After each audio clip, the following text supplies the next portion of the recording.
Greetings, sculptors. This video will go over sculpting basics, including tool usage, materials and material usage, as well as some basics of measurement. Get used to doing that.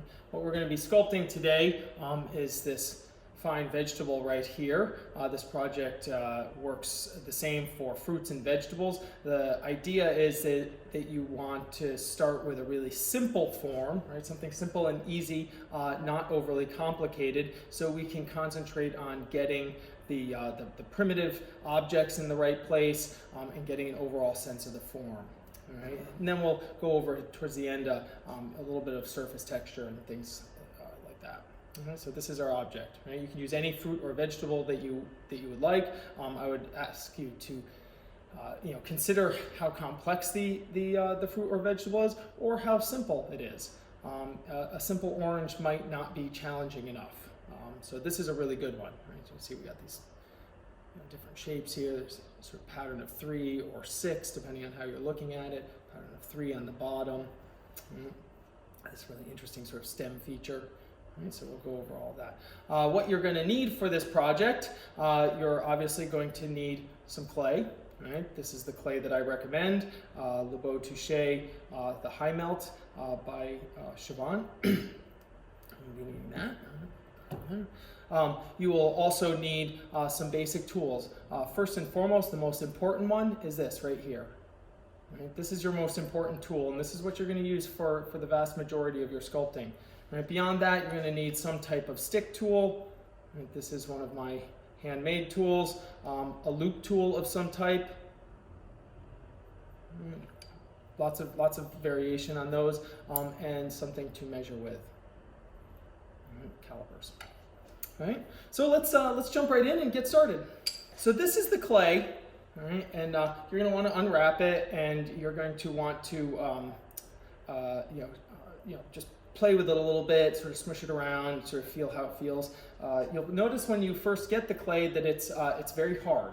Right? This clay is a combination of clay body, wax, and oil.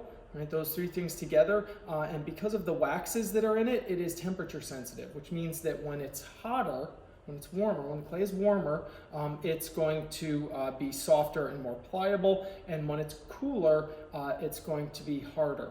Now, the thing that's important about that is that we're going to use that to our advantage down the road, because we're going to play back and forth with that and allow certain parts of the sculpt to be a little bit harder and more stable, while parts that we're actively working on will be softer and more pliable.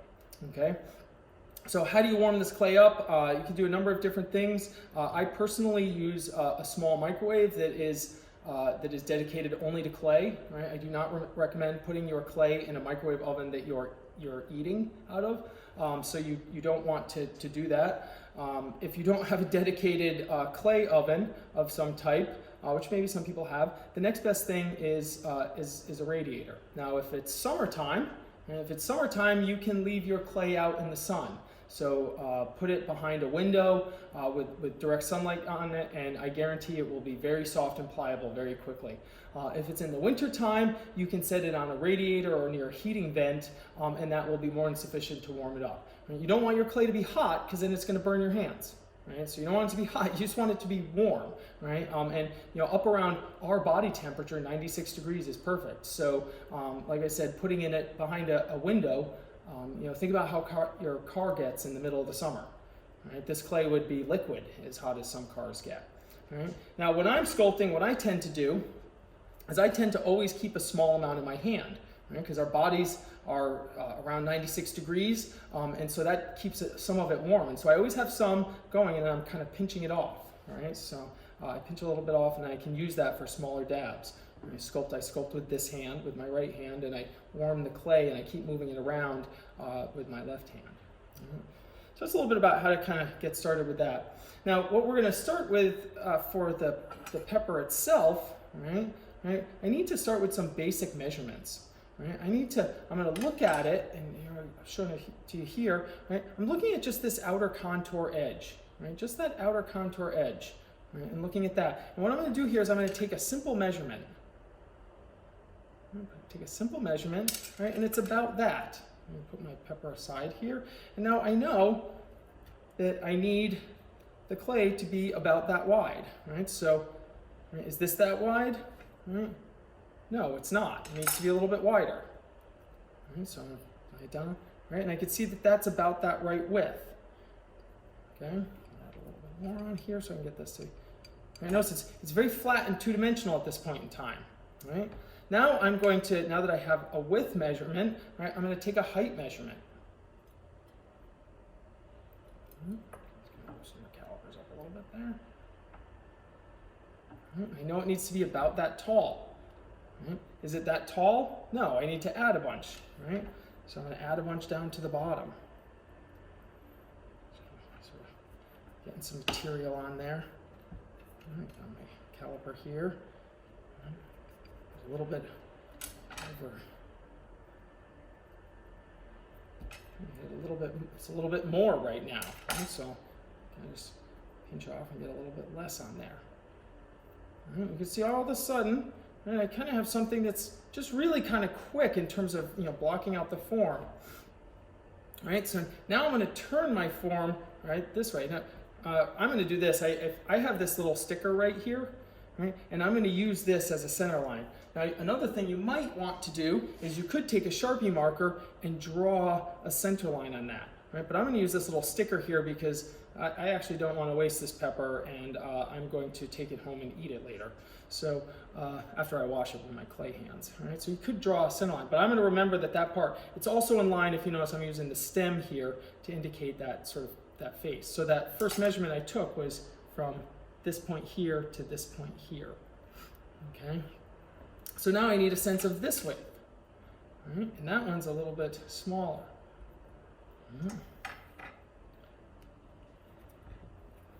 What I'm going to do is I'm going to kind of build this out. Now if we were working on, say, a head or something like that, right, what I would do for something of that nature, right, is I would have a wooden dowel, like the other one I was showing you. I would have something like that, and I would be working on that in the hole. But right now, because I'm just doing this piece of fruit, I'm not going to use that. Right, so.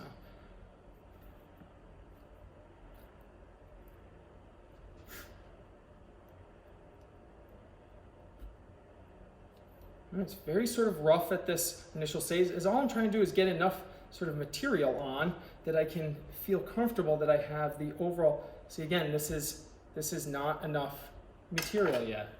Right, so I'm going to keep adding material on the outside until I get that correct width. Now you're going to want to be tempted to start sculpting a sort of tinier version of the thing, but that's not what this exercise is about. This is about sculpting that thing right there.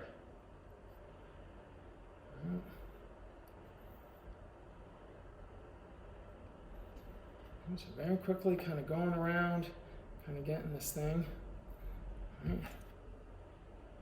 Right, and now I have approximately that correct width. So now what I'm going to do, I have a little bit more clay over here. Right, now I'm going to start filling it in. Right, I want to fill these forms in a little bit more so I can get some of that mass that I'm looking for. So I'm just going to fill in. See, I had a kind of plus shape. I'm going to just fill in a little bit of that, right, just so I can kind of get a little bit of my mass.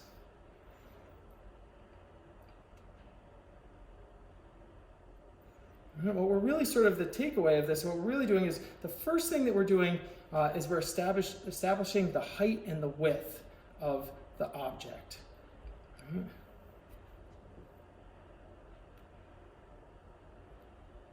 This is a three-dimensional object, right? So we have we had two. I'm calling both of these widths, but we had basically a height, a width, and a depth, right? So I took three measurements and I got the overall sort of amount of that. And now all I'm trying to do is get this to be about the right size mass.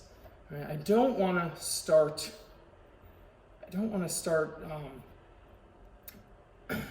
Digging into any type of detail or getting distracted by any sort of parts too early. This last sort of little section here, get some material in there. Right.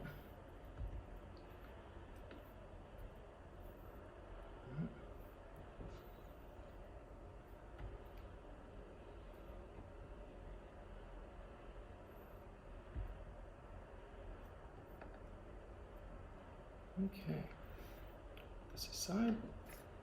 All right. And so what we can see here now, right? Let's say this was my front. Let's do it here. We're going to say this is my front right here. I'm going to draw a line with my stick here. I'm going to call this my back. All right. All right. So, I'm looking at the two. I'm a little bit opposite from you, and I'm feeling like mine's actually a little bit tall. Right. So I want to kind of bring a little bit of that down.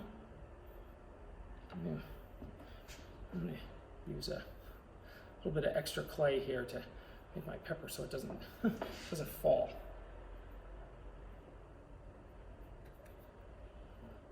That pepper to kind of stand there.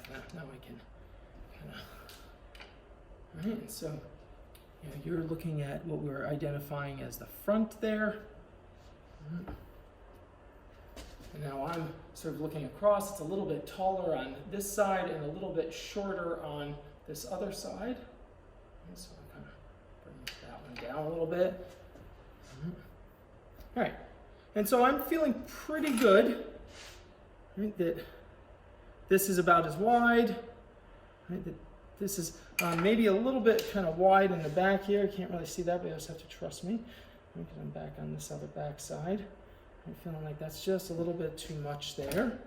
All right, and I know that this isn't very exciting. This isn't the sexy part of doing this. Right? It's rather boring. Like, wow, it just looks like a big lumpy mess. Right? But what we're doing is we're trying to get our numbers correct. Right? We want to get the math correct. Okay? All right, so now that I have that, right, I'm going to flip this down so you can see what I'm looking at from the top.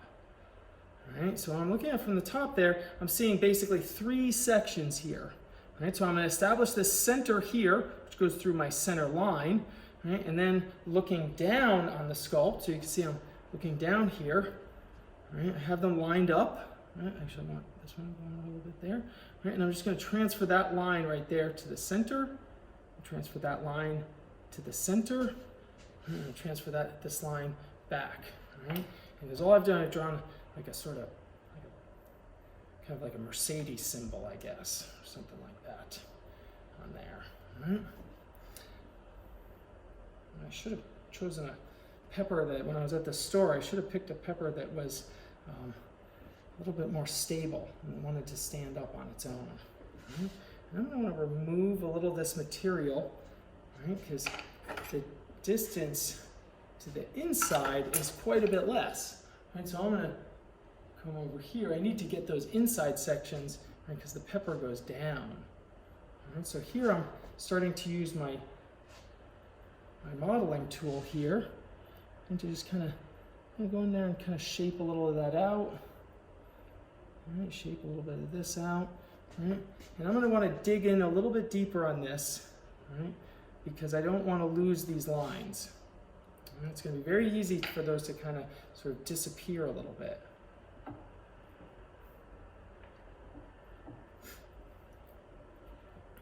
This one, this section here that's kind of closest to me, I'm going to kind of build that up a little bit more.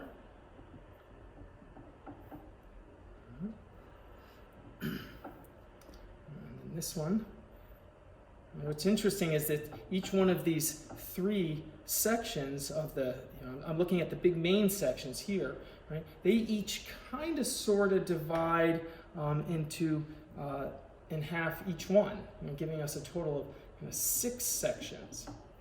Now I find when I model, right, because I'm a tool user, right? So some people are more dabbers. They dab little bits on, which I do a little bit of that too, but I like to rake with the tool. So I always tend to go just a smidgy bit over. Right? I like it to have a little bit more material so I can shave it back down and kind of be able to shape it more with the tool. All right. Okay, so there we have our 3 sides, this one being a little bit more, and I'm still identifying that this is my center line. Right, and so what I'm going to do now, right, is I'm going to look at the side of the pepper. So I'm going to be looking at this side right here. Right? of my pepper. All right, so you'll see I'm gonna move my pepper over a little bit. Right? And, you know, I can't put the camera exactly where my eye is. Right? And what I'm looking at, well, I can do this for you. Right? You can see that the outer contour of the clay, right? The outer contour of the clay is not the same as the outer contour of the pepper. Right? So I'm going to just stand it here. I'm going to take a look at that, right? And I'm going to build that shape around. Right? I got to be careful when I'm adding clay. Right? I got to be careful when I'm adding clay that I don't add too much, right? If you're just constantly adding, right, and never subtracting, never taking anything down, right, what will end up happening is that your thing will just bulk up and it will become too sort of large.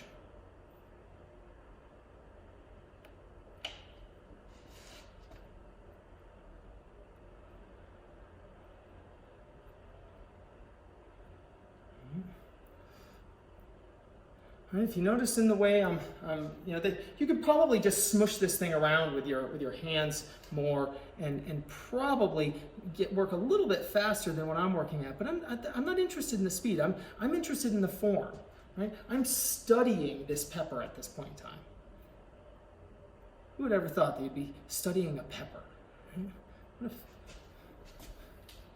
so many crazy things going on in the world. You're like, oh, I have to stop. I have to slow down. I have to study this pepper. Right? Put some things in perspective, maybe. All right, so now I'm feeling more comfortable with that edge. Right? See, notice it's still very rough and loose. Right? And now what I'm going to do is I'm going to turn my pepper. Right? So I'm going to turn it and I'm going to face it towards me. Right? So this one was my pepper. Right? This one again was my center line. I'm going to draw a little circle on it because these are so similar. Right? Right. I kind of get down low here. Right. Sitting on here, I can see that this kind of comes out a little bit more. Right. As it kind of comes around.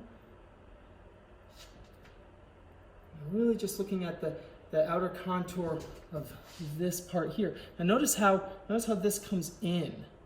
Right? It comes in. Right? And then let's look at mine. Right? So that doesn't come in. Right? So as I bring this out, I had to carve some of that down. Right? How much does it come in?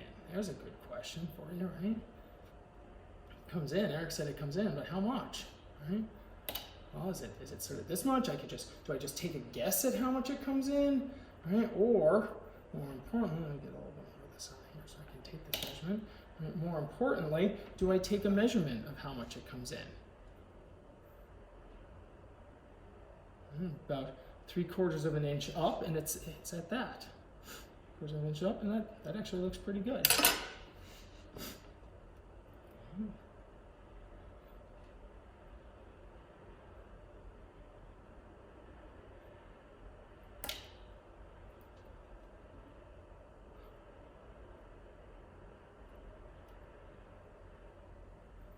I'm starting to see something like that.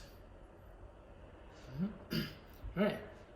Now, the one with the sticker is going all the way to the back. All right, so that's one's going all the way to the back. That was this one right here. All right, now I'm looking at this section right here. Right, it's doing the same thing as it kind of comes down. Right, and that section comes to a little point. Right, so I'm going to bring this one back.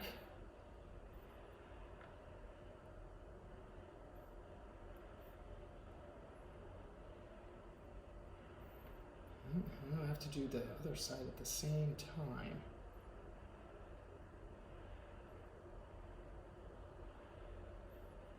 And so you can see this sort of triple pattern that's already starting to occur a little bit on the bottom of my pepper. All right, so now when I look at this outer edge, that doesn't look at all like what I'm seeing over here.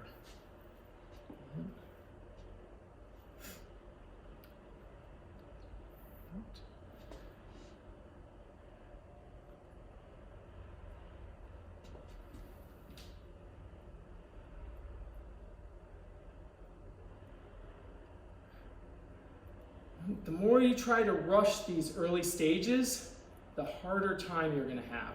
Right? This is not a speed project. Definitely not a speed project. Not something, and you know, why would you even want to rush this? Right? You got so many other things to worry about in your life. Right? You get this short little amount of time, right, that you're gonna work on something like this. You want to enjoy it. You want to make it last. Don't rush it. Right? As I'm looking at it from that sort of side here, I notice that I got to take a little bit off here. Right, and now I'm starting to shape this one.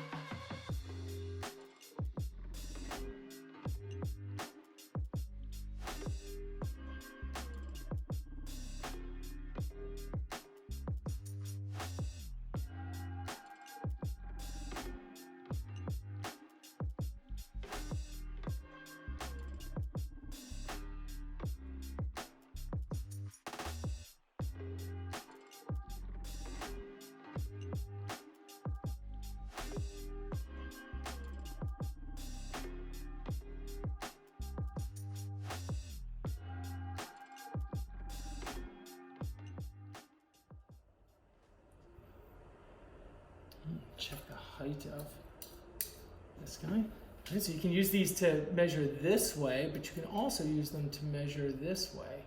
Okay, so my height on that guy is that, and this one's a little bit low. Right, so I need to kind of build this up a little bit more.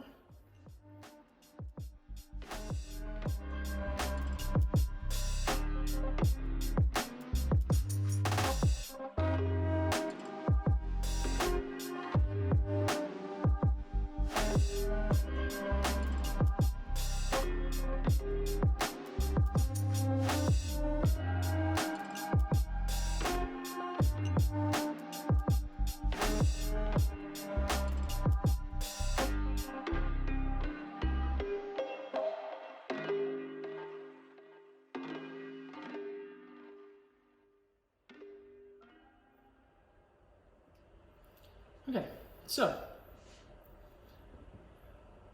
now this thing, I have my three major sections. Each one of the sections doesn't look quite the same as the one that I have. So here's my center one, right? So I'm looking at these two forms.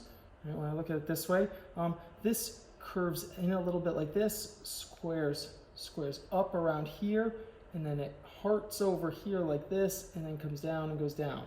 Right? This is a little bit of a different shape at this point. Okay, so what I want to do is I'm going to start just gradually just removing a little bit of material over here.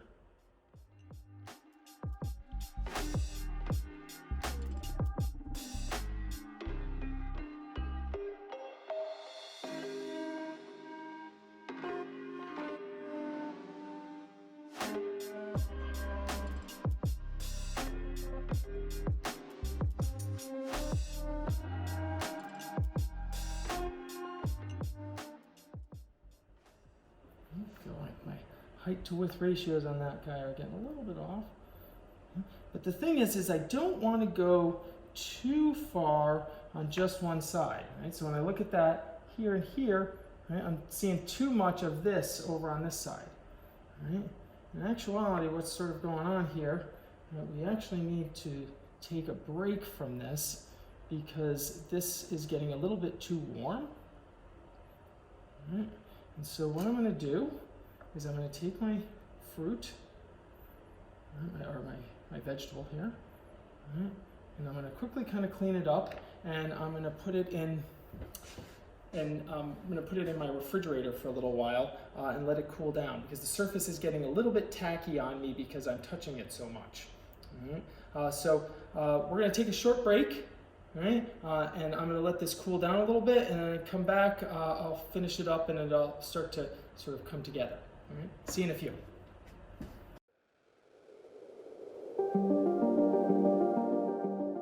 All right, So about an hour has passed, and my clay is not quite as tacky. That's something you'll run into.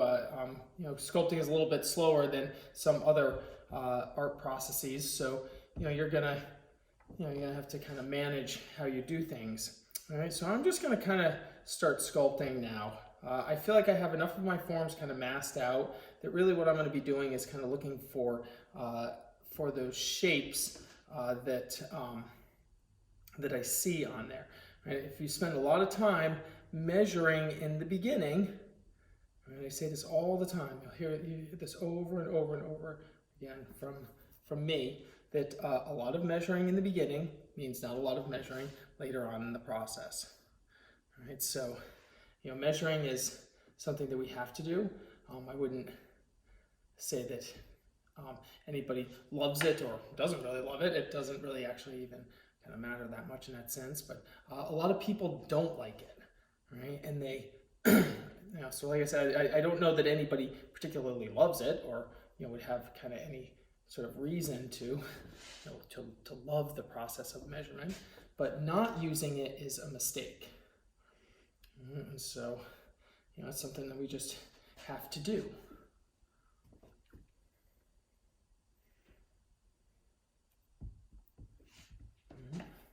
And then if you do, as I'm saying, if you do the measuring, well, then you can just get on with the more enjoyable parts, which are just sculpting.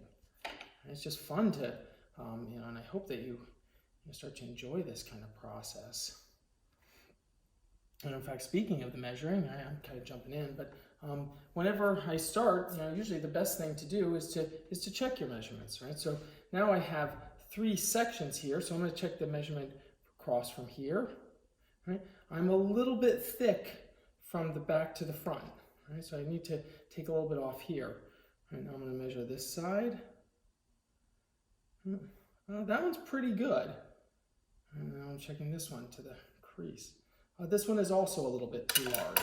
Right, so I'm really feeling that this whole section right here, I'll turn it this way so you can see, this whole section here is quite a bit too large.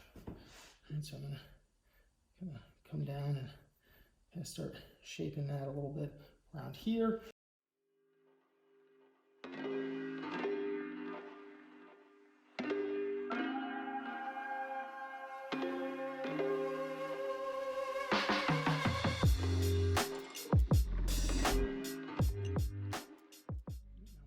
Sculpting, I really like to move around a lot, right? So I think that sometimes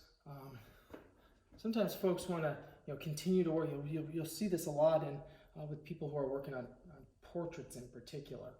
I have a lot of students who really kind of start to get excited about doing some of the details, and then they really don't want to get off those details. So what ends up happening is you end up over sculpting an eye or something like that. Because you've spent too much time. Right, and this is really a sort of lesson for all different kinds of art making.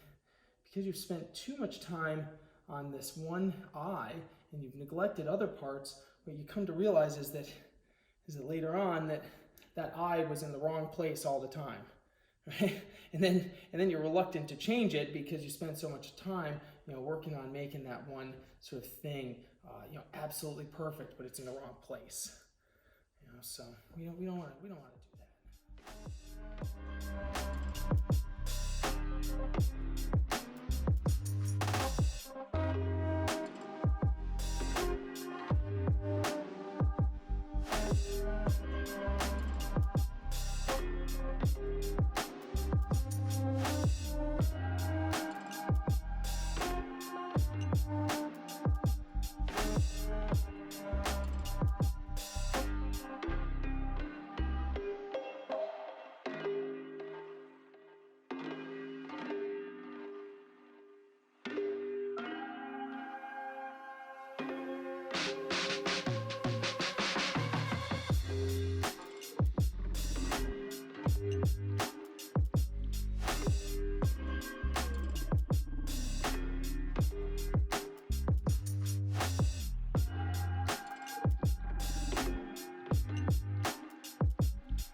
because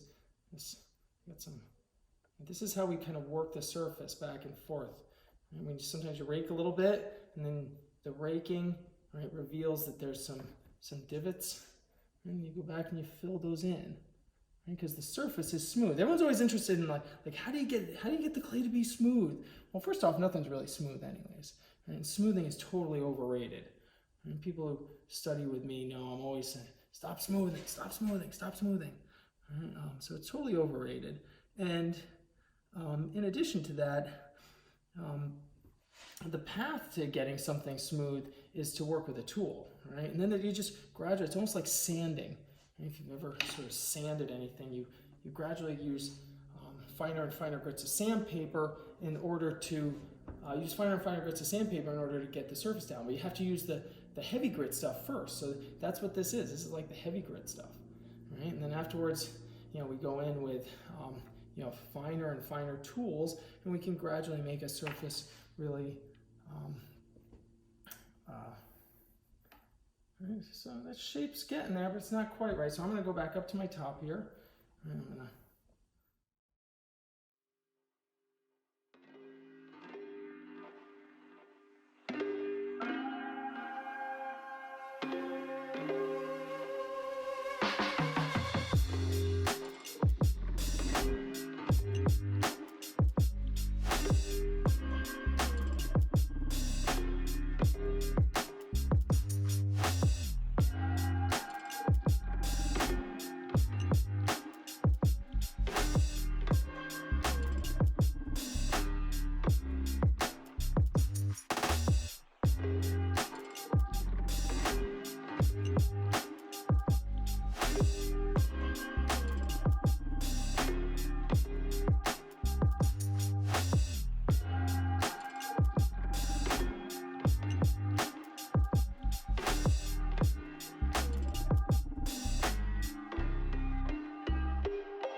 Get chopped up and eaten, depending on whether or not I think I can clean it enough. and go on its way. All right, and so you're going to look at a sort of photo of the thing next to the thing, right? And so, and like I said, I'm going for objective accuracy, which is super, super important. But in sculpting, it's always important to remember that going after the feeling of something, right? The idea, the feeling, whatever it is that you're sort of going for. So sometimes to make a portrait look like the person, you have to make it a little bit not look like them. Right? You have to exaggerate a couple of features just a little bit, not to the point of caricature, right? But you have to kind of tweak something a little bit. Maybe because it's clay, you have to go a little bit deeper with an incised line than you might otherwise. Right? And these types of little sort of extras that you might kind of do to make it a little bit more are what's going to make something, not necessarily this, but make something a work of art as opposed to just a photocopy. In this day and age, I always say that we're not photocopiers. That's not what we are. Right? If you just wanted an exact replica of something like this, of a pepper, then you would digitally scan it, right? And then you would 3D print it, and you would have the exact same thing. Or you would take a mold of it, right, and you would just cast it. And sometimes, depending on what an artist's needs are, sometimes that's the right answer. I sometimes cast actual objects into my sculptures because sometimes that's part of what I want. Right? And ultimately here, I want to sculpt a bell pepper or a pepper, right? More even than I want to sculpt this pepper. But the path to sculpting this pepper,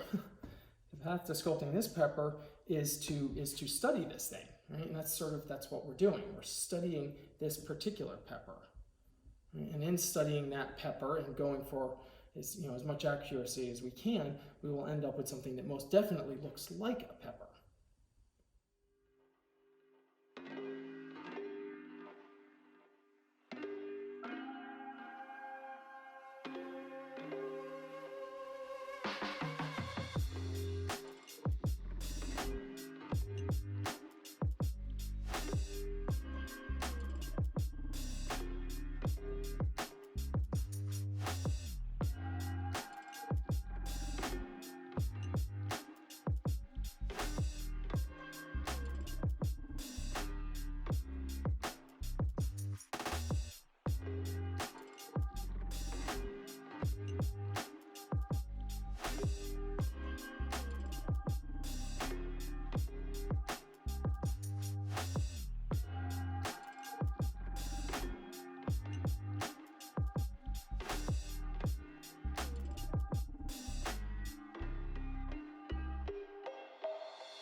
come back, you should always, it's good to take breaks, and this is general art sort of stuff. It's always good to take breaks, and it's good to step away from your work, and it's good to come back, because when you come back to it, you look at it with a fresh set of eyes. And we have a tendency to get a little bit myopic in our focus when we're working on something, right? So you just keep sort of staring at it, and something's maybe not right, and you've gotten used to it, and so you're not seeing the problem anymore. And I think that's a very kind of common sort of thing for all of us. It's not just like a student thing. I think that the difference between being I guess maybe a more experienced artist is that you just know that that's going to happen. You don't sort of think, oh, I'm not going to make these kinds of mistakes. I still make all the same mistakes that I made when I was a student. I'm still making them. I make mistakes all the time.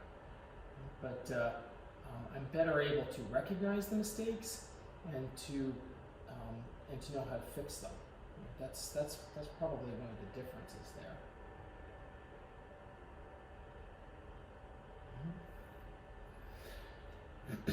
So when I first came back, I noticed that I felt like my pepper had gotten a little bit thicker than this version. Right? And that's kind of a little bit what I'm working on right now. That's a function of continuing to add.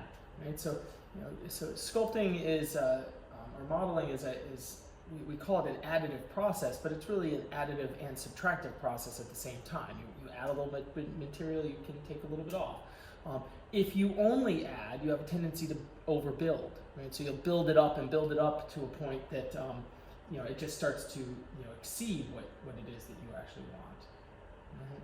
So here I am, because I had been doing maybe a little bit more adding than I was doing subtracting. And I'm going for a level of accuracy with this.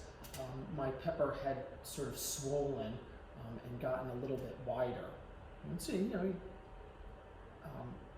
I say all the time that a lot of measuring in the beginning of a sculpt or a drawing, right, and of a sculpt means not a lot of measuring later on in the sculpt. It doesn't mean no measuring, right? It means not a lot. Right? You should be doing tons of measurement to get everything right in the beginning of the sculpture, and you should be doing very, very little as the sculpture progresses.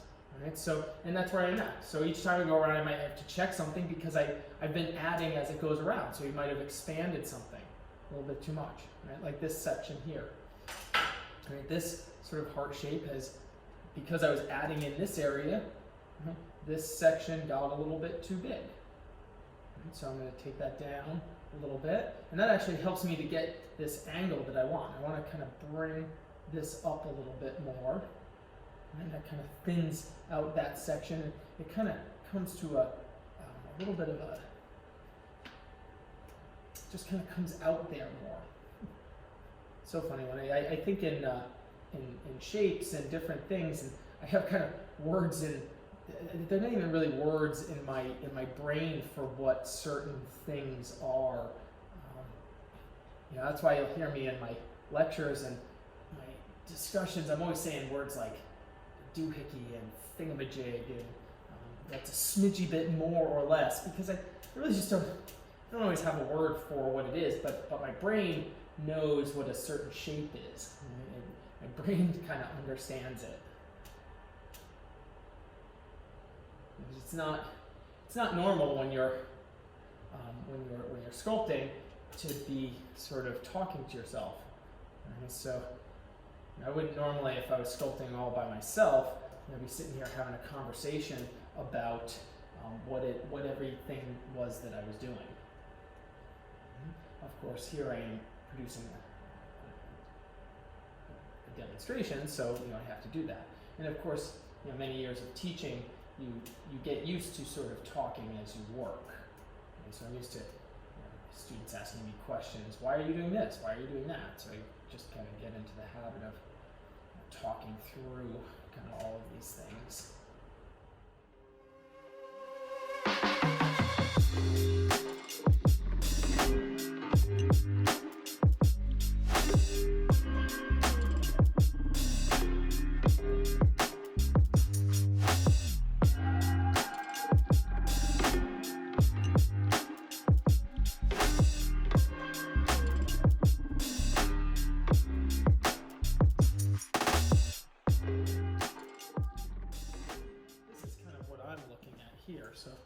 can see them sort of trying to line those kind of guys up there. You want to be looking at it from all kinds of angles. When I sculpt heads, I frequently advise my students to put their head down on the floor. And they're like, what? That's crazy. But it's super helpful to look at the head from the top. And find that frequently things are quite a bit off when you look at that angle. Because we're only maybe looking this way. And because if you're modeling a portrait, it's a little awkward in the middle of class to bust out a ladder and go and stand on top of the model. Although I have been known to ask the models to sit on the floor so everyone can look at the top of their head.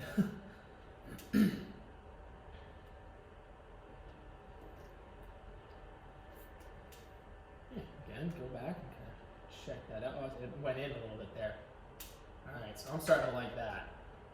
That looks pretty good. And then I'm just going to really kind of quick go over here and kind of, because this one's starting to look pretty close to the finish point here. I start to refine it a little bit. Each time, I'm not refining it a lot. Each time I'm only refining it a little tiny bit. Almost all the refining here is done with the tool, not with my fingers. Fingers are terrible for smoothing. And if you really want smooth surfaces, we'll look at solvent, lighter fluid or something like that. And that's the way that we get really kind of smooth. But you can't pull that out until your surface is almost completely smooth. And that's really kind of what I'm doing here. I'm using the tool, and notice how I'm raking back and forth. Turn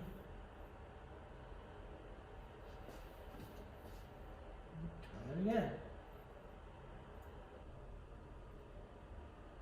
So as we study form, and this is kind of important, sometimes, so when I look at it from this direction, I see a curve, but when I look at it in the other direction, I see a curve in the other direction. Right? So you kind of got to put it in on the one side, and then I have to turn it and make sure I'm still seeing this form curving up in that direction on that opposite side. And that can be difficult to render because you think you got it on one side, but then when you turn it, it doesn't quite look right. And that just means that the forms aren't quite where they're supposed to be. And this is why we slow all this stuff down, right? And we study. This is why we study. This is why we do drawings to study things. This is why we do portraits. It's all the same reasons why you would do them in charcoal, you would do them in clay. And sometimes I feel like people want to just dive into clay without doing the study that goes along with it. And just be kind of great at it. It's, how do you get good? I guess you do weird projects like this.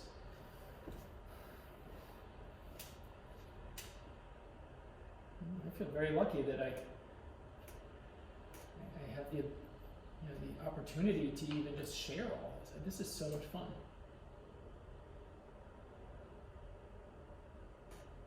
It's nice just sitting here, hanging out, working on something, and being able to do it right. Just sitting at home watching Netflix or something like that.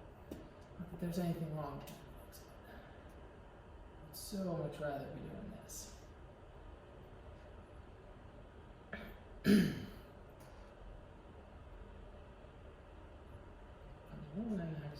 So one of the other things about the pepper, with the exception of the creases, all the forms are so there's a it depends on which way you do it, but a convex curve goes out and a concave goes in. I always think about it from the point of view, I'm going to date myself here, but when I was young and first started skateboarding, skateboard decks were flat. And you can kind of figure out my age based on this. The skateboard decks were all flat, and it was a big deal when all of a sudden all of the boards started being concave. And so, I wanted, at a particular age, I wanted to have a concave deck. Now, of course, all skateboards are like that now, and the concave goes in. And that's always how I remember that. The concave goes in, because I think about those skateboards that I wanted back in the, whenever that was, I don't know.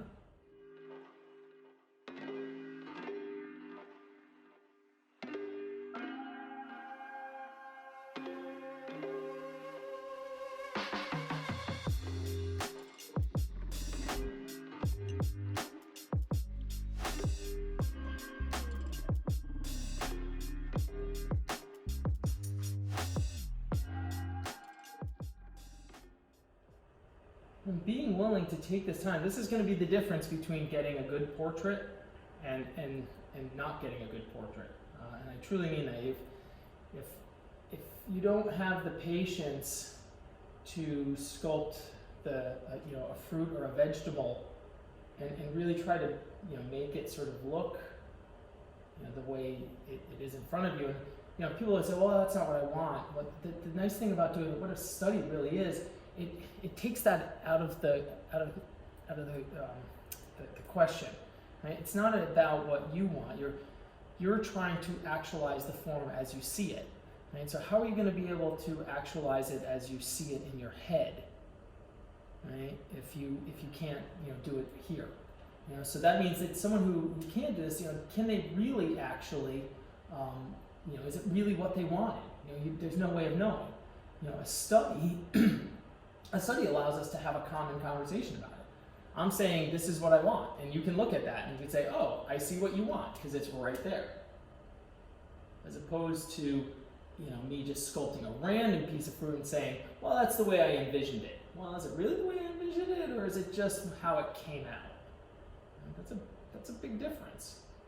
And we're all guilty of that a little bit. I think a lot of art and education out there really sort of panders to that, just allowing sort of students to just say, oh, well, that was what I intended, without sort of really checking as to whether or not that might actually be what was actually intended. You say, oh, I can't know that because it's in your mind. Well, if we both agree on a particular model, then it is that.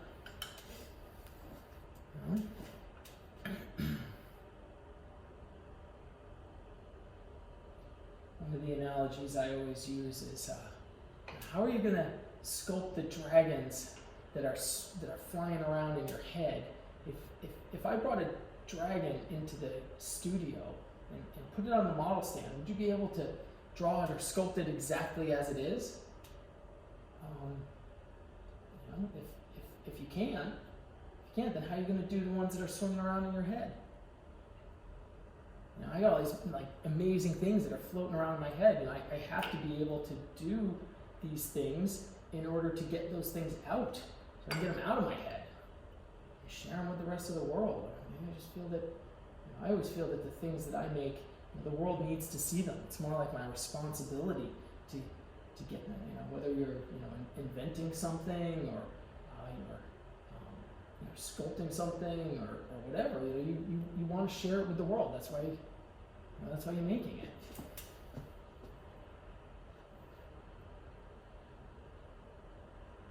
And I think that most serious artists are not just doing it just for themselves. You could say that, of course. We all sort of say, oh, I do it for me. Yeah, there's a certain amount of that, but we make work because we want to share it with other people. If you don't, it's just like your own kind of therapy. Well, then that's kind of fine. I think that most of the artists that I know, genuinely want to share their creations with the world, or they think that the world needs to see them.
here.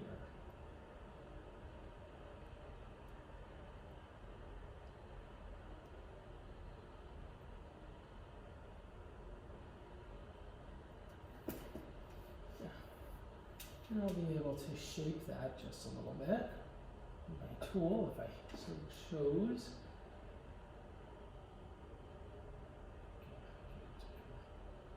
A little bit into each one of those things. Probably even kind of push the point a little bit.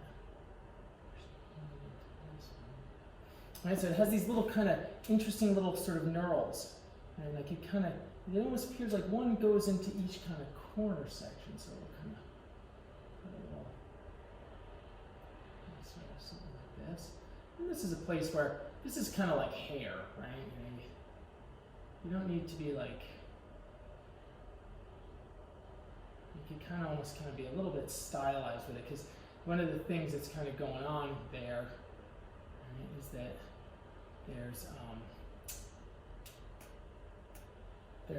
there's different colors of the green that are happening in there. So down in the pockets, it's actually a little bit darker. So I'm kind of gonna make those a smidgy bit kind of darker than they actually are.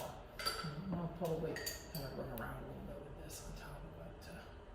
So for the stem, what I'm actually gonna do is I'm gonna take two pieces of wire and I'm gonna twist them around each other. And so these are nice and twisted around each other. The reason why I'm doing it this way is that you want your stem to have something to bite onto.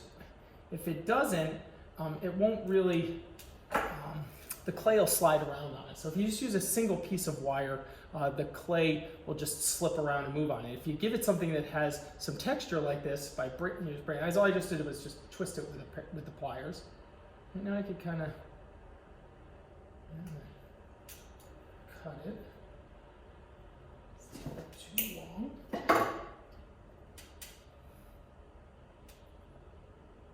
think that looks pretty good. And now I gotta find my front again, right? I lay my kind of on the side. Where's my front? Is that one? I can tell the front one.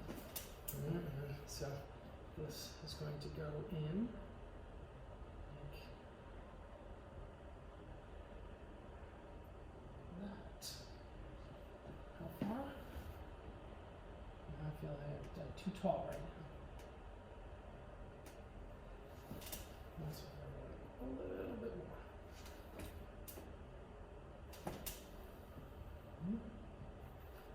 This needs to come back a little bit. Maybe that needs to come down a little bit more. Just like that. Okay, so I'm do my total height there. That. Now in actuality, we want our stem to be a smidgy bit lower because I'm going to build clay up around it. And then I'll look from the top, and it needs to come a little bit more this way.